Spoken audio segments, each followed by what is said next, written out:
Hello everyone and welcome back to my YouTube channel with another useful and informative video.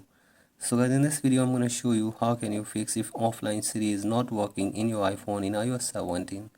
So guys, if you have updated your device to the latest version of iOS 17 and the offline Siri is not working in your iPhone, here I will show you how can you fix it.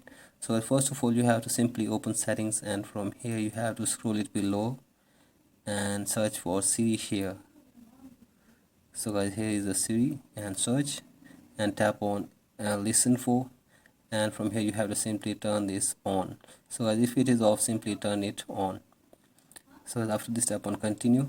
So guys, once you set up your Siri, tap on done button, and after this go back, and the offline Siri is now being downloaded in the background. So guys, once the download completes, you have to simply turn on flight mode. So guys, simply turn on the flight mode, and after this turn it off. So after this go back and open your settings, and from here tap on Siri again, and from here turn all these toggles on.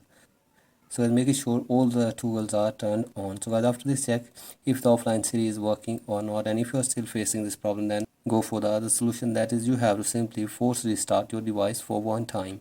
So I simply press and release the volume up button and then down button, and keep holding the power button until your device force restarts. So I simply force restart the device, and after this hopefully the offline Siri will be working in your device. So that's it for today's video. Hope this video helps you. Please like and subscribe to my YouTube channel as well. Thank you.